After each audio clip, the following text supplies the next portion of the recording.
Olá, o programa Agricultura Alto Vale começa agora e nesta edição nós preparamos para você. Orquídeas em destaque, em Presidente Getúlio, irmãos transformam uma paixão familiar em negócio. Santa Catarina registra queda pontual no preço do boi gordo após meses de alta. Tem dicas sobre as melhores pastagens e cuidados com as plantas e o rebanho no frio. Rio do Sul recebe o terceiro encontro catarinense de Nogueira Pecan. Hoje vamos mostrar a Casa do Imigrante de Dona Ema, uma edificação original, centenária, que foi restaurada e é inclusive tombada pelo Patrimônio Histórico de Santa Catarina. Ela guarda relíquias e conta detalhes da história da imigração. Se aproxime no sofá e vem comigo porque o programa Agricultura Alto Vale está só começando.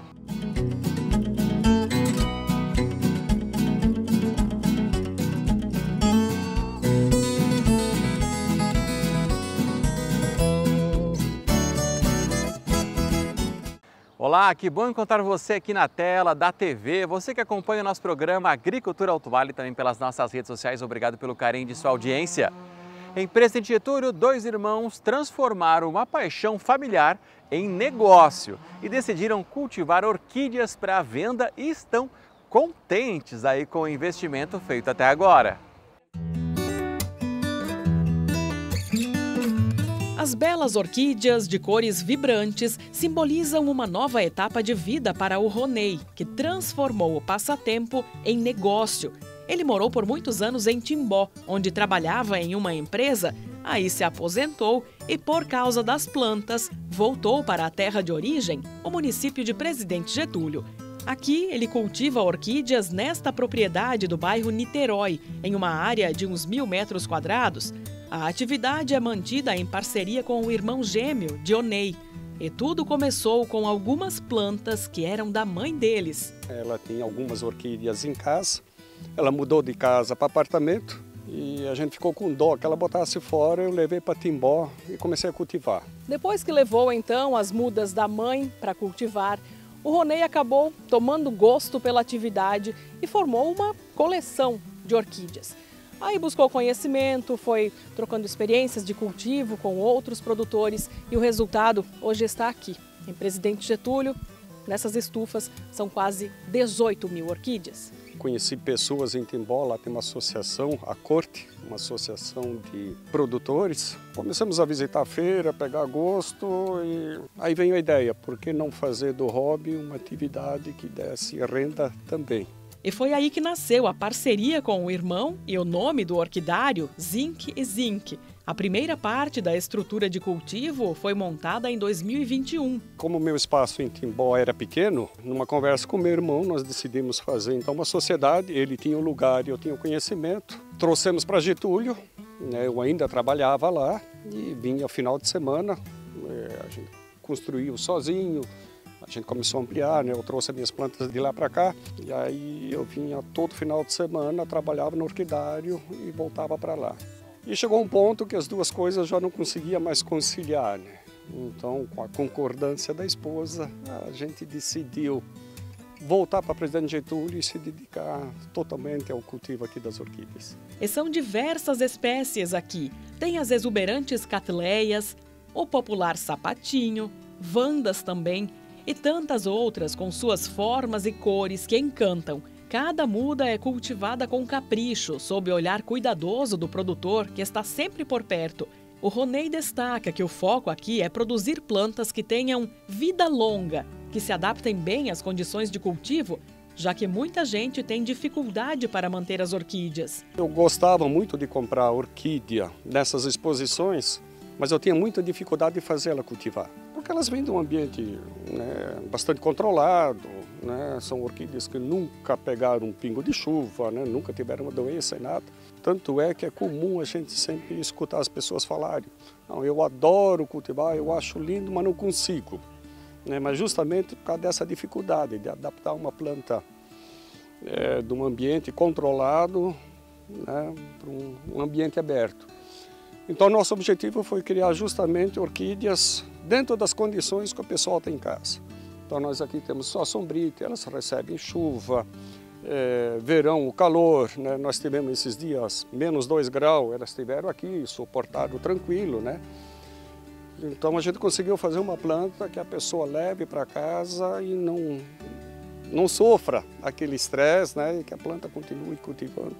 Um outro diferencial aqui no orquidário dos irmãos Zink é que eles têm um laboratório para produzir mudas a partir das sementes e também fazem cruzamentos. Quem cuida desse espaço, que podemos chamar de berçário, é a Joyce, cunhada do Ronei. A formação dela ajudou a profissionalizar a atividade. A minha formação em engenharia sanitária ajudou bastante, né? A gente teve sempre bastante cadeiras na área de laboratório, essa parte assim, então já me deu bastante conhecimento para poder estar fazendo esse trabalho agora aqui, né? O Ronei mostra aqui como inicia o processo de envio das sementes para o laboratório. Isso aqui é uma planta que foi fecundada há poucos dias, né? Então isso aqui a gente chama cápsula. Aqui ela vai engrossando, formando a semente. Quando ela chega nesse estágio aqui, ela está pronta para ir para o laboratório e ser semeada. Sempre que nós fizemos então o cruzamento, a gente faz a identificação, né, das plantas que foram usadas. E isso vai junto para o laboratório. Lá é feita então a identificação das plantas depois que elas nascem.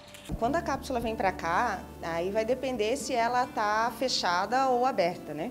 Se ela estiver fechada, a gente faz uma esterilização da cápsula, abre ela dentro da capela e faz a semeadura direta no meio de cultura. Se ela estiver aberta, ou seja, que ela talvez sofreu algum tipo de contaminação, a gente tem que fazer uma esterilização dessas sementes e daí então fazer a semeadura.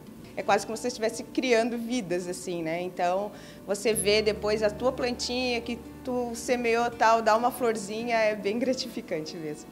É o berçário das orquídeas. Isso, é o berçário, justamente. Elas estão na incubadora aqui.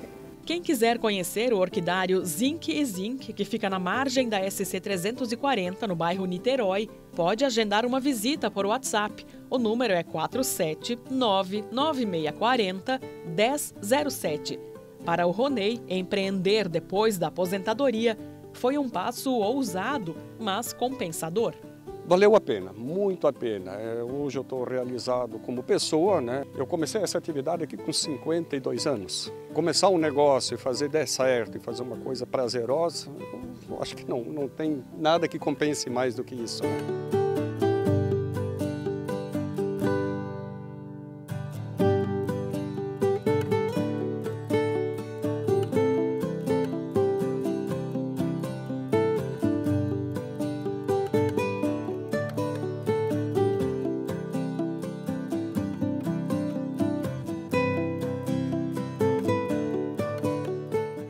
E conheça as áreas de pesquisa com pastagem de inverno da Estação Experimental da Epagre de Lages.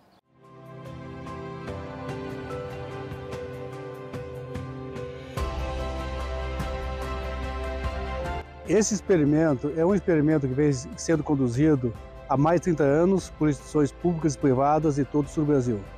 O objetivo é encontrar cultivares que venham suprir o déficit forrageiro outonal e prolongue o uso das pastagens aqui na Serra Catarinense, suportando as condições climáticas que são mais severas aqui. Nós buscamos incessantemente estudos e pesquisas para que novos materiais sejam anualmente estudados e mostrados aos produtores quais os potenciais desses materiais em termos de produtividade e resistência ao frio. Esse é um trabalho contínuo, incessante e que a pesquisa procura dar essa resposta aos produtores para que ele consiga na sua propriedade produzir melhor, com mais qualidade e que tenha rentabilidade na sua produção de leite ou de carne. O nosso objetivo é melhorar a qualidade de vida no meio rural em benefício de toda a sociedade. Então, através da pesquisa com melhoramento genético, introdução de novas sementes melhoradas, a Epagre tem conseguido levar a tecnologia para o campo, para a maior eficiência da propriedade rural. E o preço do boi gordo em Santa Catarina apresentou uma leve queda, na média, das 3 primeiras semanas de junho, em comparação com o mês anterior. Esse aumento no preço médio do boi gordo em Santa Catarina, na comparação com junho do ano passado, deve-se a 3 fatores principais. Em primeiro lugar, o crescimento das exportações brasileiras de carne bovina. o que acaba elevando a demanda por gado de corte e puxando os preços para cima.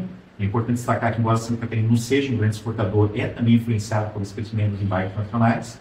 Em segundo lugar, a melhoria dos indicadores econômicos do país, principalmente a redução do desemprego, o aumento do PIB e a melhoria da renda média brasileira, que acaba aumentando a demanda por carne bovina. E, em terceiro lugar, a expectativa de mudança do ciclo pecuário.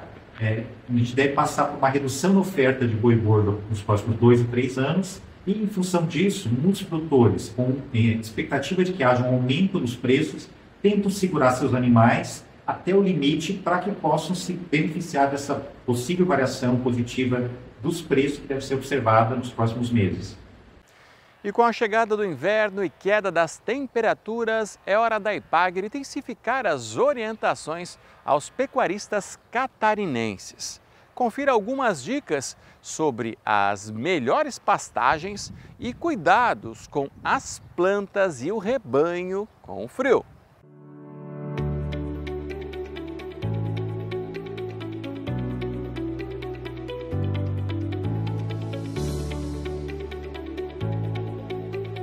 Hoje é 25 de junho de 2025, então a gente está com recorde de temperatura negativa aqui no sul do Brasil. Eu estou falando de Lages, Santa Catarina. Quem teve agora às 7h05, 4 graus abaixo de zero, temperatura mínima, e essa madrugada foi um recorde de frio no município de Urupema com 8 abaixo de zero. E essa é uma condição natural nas regiões frias do sul do Brasil e nos trazem desafios grandes para poder manter as condições alimentares dos rebanhos em sistemas à base de pasto e fazer com que eles atinjam as metas produtivas de produção de carne e produção de leite. Nesse aspecto, então, que a Epagri, a empresa de pesquisa e extensão rural de Santa Catarina, ela trabalha com pesquisa e extensão rural, adaptando e ajustando sistemas para se adaptar nessas condições limitantes, para que ainda assim os produtores tenham rentabilidade e possam ter uma variável econômica positiva e conseguir produção adequada nos seus sistemas produtivos. E uma das recomendações que a gente preconiza é a utilização de espécies hibernais, que são espécies que são adaptadas para esse ambiente mais frio e toleram as temperaturas baixas e conseguem produzir mesmo nessas condições extremas, como a gente está vendo no dia de hoje. Como exemplos de pastos tropicais, então, eu posso destacar os trevos, tanto vermelho como branco, azevém, as aveias, de maneira geral, né? E cornichão, capim lanudo, dáctil, são materiais que conseguem aguentar esse baque das temperaturas frias e ainda expressar o potencial produtivo. Eles provêm de regiões mediterrâneas, no sul da Europa, parte da Ásia, que conseguem se desenvolver nesses ambientes. É claro que nós recomendamos, além disso, que o produtor adote soluções de manejo do pasto, adubação adequada, para que as plantas consigam vencer essas condições de estresse. E ainda, para que os animais tenham conforto térmico, principalmente para as categorias mais jovens, recomendamos que o produtor use árvores nos piquetes para sombreamento, como uma barreira física ao frio intenso, e um abrigo que melhora o conforto térmico, para evitar doenças provenientes do frio como pneumonia ou manter o estresse calórico adequado. A gente está aqui numa condição única no Brasil, né? A gente tem uma média de 50 a 90 geadas durante o inverno. Então, nas regiões como a gente está aqui, 900 metros, a gente tem 50 geadas. Quando vai lá para a região de Bom Jardim, São Joaquim e Urupema, que são as regiões acima de 1.300 metros, então vai para 90 geadas. E nessa região que foi o recorde de temperatura negativa. Então, nosso papel como empresa de pesquisa é mostrar para os produtores e testar antes que eles implantem nas suas propriedades para evitar perda de tempo e evitar prejuízo. Então, nessa história de mais de 50 anos de pesquisa agropecuária, esse é um papel fundamental tanto para validar e recomendar as espécies que vão aguentar as condições catarinenses. Como eu falei, é uma condição natural do nosso ambiente, então mais intenso ou menos intenso ele virá.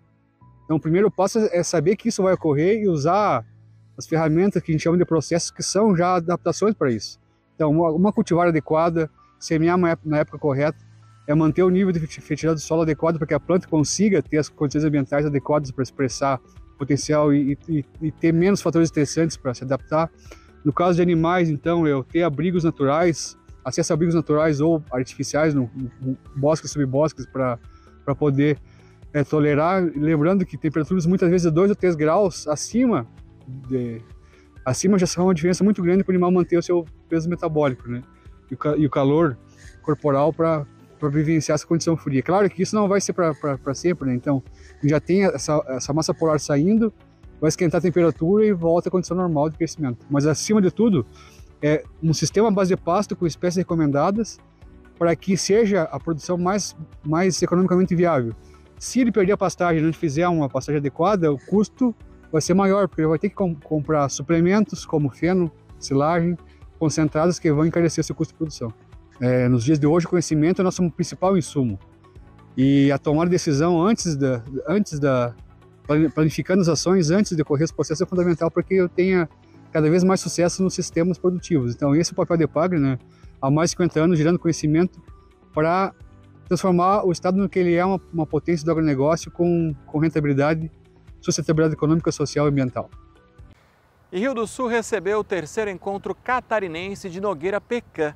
Os participantes puderam participar então de palestras e conhecerem um pouco mais sobre a produção que vem trazendo bons resultados aqui em Santa Catarina. O Clayton é produtor de noz pecan no Rio Grande do Sul e presidente do IBPecan, o Instituto Brasileiro de Pecanicultura. Hoje ele produz em uma área de mais de 650 hectares na cidade de Cachoeira do Sul, onde estão 70 mil árvores, o que torna a propriedade a maior da América do Sul. Ele conta que a produção de noz pecan tem crescido no país e pode ser muito rentável. A nossa pecan está crescendo muito, né? Já faz há muito tempo que o pessoal tem investido na cultura. Ela demanda, como toda fruticultura, ela demanda seu tempo de maturação, mas quando ela começa a frutificar e começa a aparecer os frutos, os ganhos já começam a vir em escala também.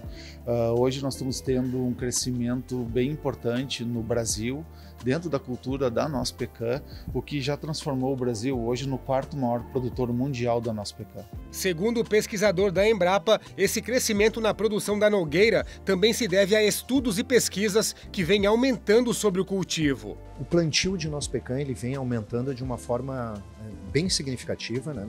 Se nós pensarmos há 10, 15 anos atrás, nós iniciávamos os plantios, os produtores pioneiros e as informações técnico-científicas eram muito escassas. Nós tínhamos pouquíssimas informações. Hoje nós estamos com essa chamada um ressurgimento da cultura da noz pecan, muito por iniciativa dos produtores e com isso também o trabalho de pesquisa, o trabalho da extensão dos órgãos federais, dos órgãos estaduais, vem fomentando e dando condições para que essa produção se consolide.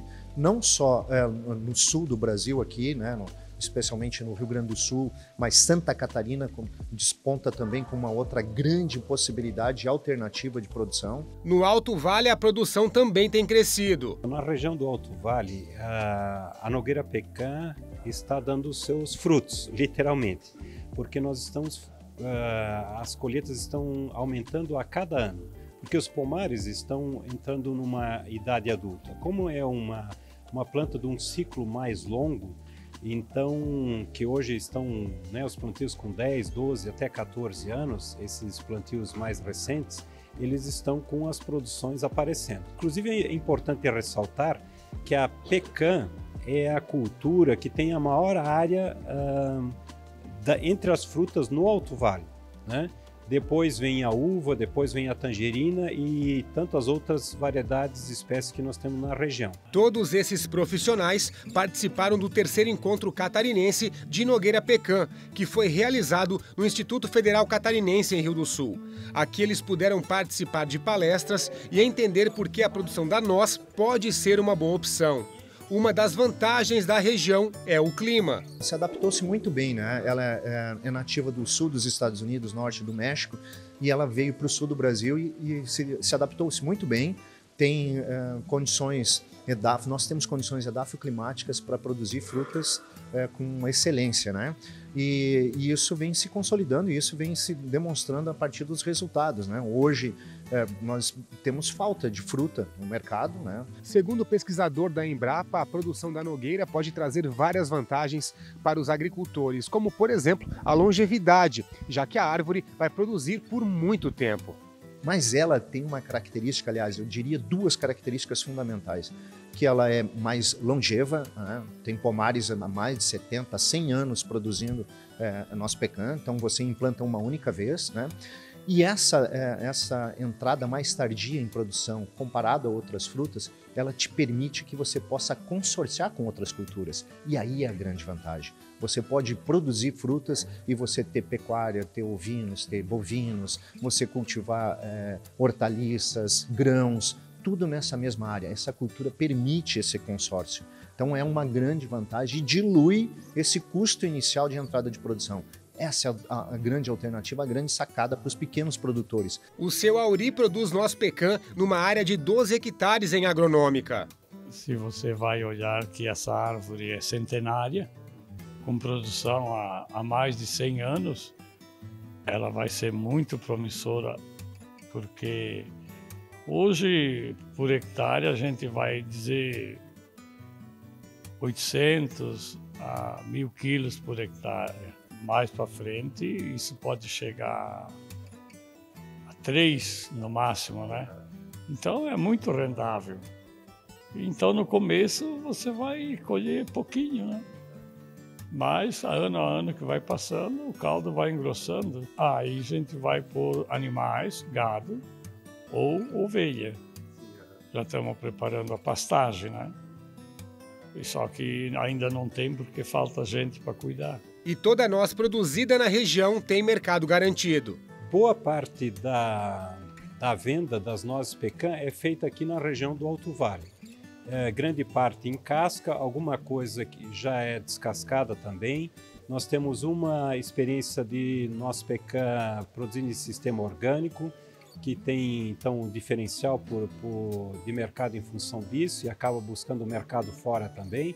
Mas nós com certeza ainda temos um mercado colocado aqui na região do Alto Vale, mas especialmente no nosso litoral, que tem um grande público que nós podemos atingir ainda. Olha, na casca, a noz selecionada, ela está em torno de R$30. E a descascada manualmente, nozes inteiras, de boa qualidade, R$120 o quilo. Os agricultores interessados em saber mais sobre a produção da nogueira podem procurar a EPAGRE. Hoje nós já temos tecnologia disponível, né, junto com a EPAGRE e a Embrapa, né, principalmente, né, que estão envolvidas, né, no desenvolvimento de variedades, na busca dos melhores frutos para atender o mercado, né? Então o agricultor hoje ele pode procurar os escritórios da EPAGRE que ele vai ter um acompanhamento técnico necessário à implantação do pomar. E uma antiga casa em Chaimel, centenária, que fica em Dona Ema, é tombada pelo Patrimônio Histórico de Santa Catarina e guarda um rico acervo de objetos trazidos da Alemanha pelos pioneiros. Essa edificação em Chaimel é uma das heranças mais bem conservadas da imigração alemã em Santa Catarina. Fica na localidade de Ribeirão da Vargem, a uns 2 quilômetros do centro de Dona Ema. Foi construída entre 1920 e 1924. Completou, portanto, o centenário no ano passado. E todo o material usado aqui, como tijolos e tábuas, é original. A casa pertence à família Ax, de origem alemã, uma das pioneiras da localidade. O casal Heinrich e Theresia veio para o Brasil em busca de uma vida melhor, já que a Alemanha sofria as consequências da Primeira Guerra Mundial. E eles chegaram aqui quando tudo era mato, literalmente. Enquanto a casa em Chaimel não ficava pronta, foi nessa cabana coberta com folhas de coqueiro que o casal viveu com os filhos. Um passado de muita dificuldade para os desbravadores. Eles vieram do Rio de Janeiro para Blumenau e vieram de trem até Ibirama. Daí as mulheres e os filhos levaram de carroça até Rio Rafael. E os homens vieram a pé até Dona Ema, que naquela época era um distrito que nem tinha, era Vila Conder naquela época, para começar a construir uma cabana para depois construir a casa 4 anos depois. E assim como a estrutura bem conservada, a casa da família Ax guarda muitos pertences que os pioneiros trouxeram da Alemanha, como este baú de madeira, as malas e algumas peças de vestuário, casacos pesados, afinal, como na Europa, o frio aqui também castigava. Em cada cômodo da casa encontramos diversos itens que mostram como era a vida antigamente, sem tecnologia, quando as mulheres confeccionavam as roupas em máquinas de costura como essa e os homens fabricavam os móveis.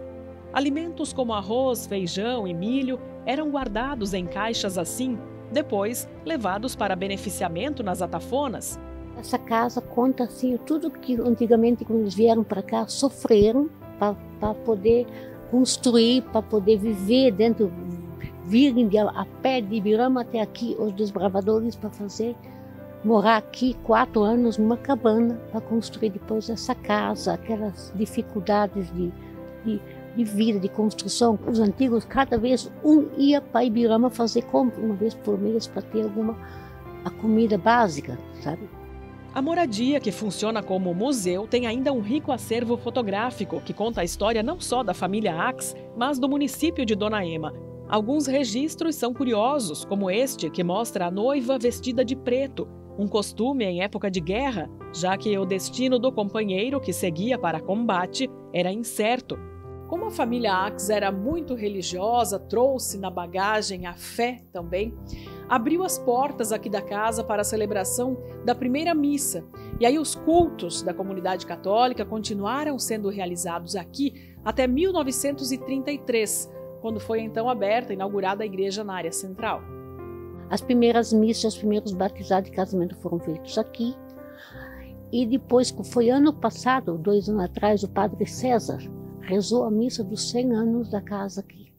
A Casa do Imigrante funcionou como residência até 1978. Depois foi usada como paiol e depósito. Devido à ação do tempo, poderia ter tido o mesmo fim de tantas outras semelhantes que já não existem. Mas no ano 2000, a edificação foi tombada por lei estadual. É oficialmente Patrimônio Histórico de Santa Catarina. Em 2008 foi concluída a restauração, custeada com recursos da Fundação Catarinense de Cultura, e a casa foi aberta para visitação. A equipe da obra tomou todo o cuidado para manter a originalidade do imóvel, como os encaixes que caracterizam a técnica em Chaimel. Cada vez que foi restaurada, foi uma arquiteta e uma firma que fizeram isso aqui dentro para manter os padrões como foi feita a casa, sabe? Quem quiser conhecer a casa pode agendar uma visita pelo número 479-9941-4455, que é o contato do Juan, filho da dona Elione. Eu recebo alunos, pessoas que querem visitar, daí eles vêm, a gente mostra a casa, conta a história, como eles vieram da Alemanha. Eu fui agraciada porque eu casei com o bisneto dessa maravilha aqui, né? E vai manter enquanto puder. Enquanto eu puder, eu vou contando a história.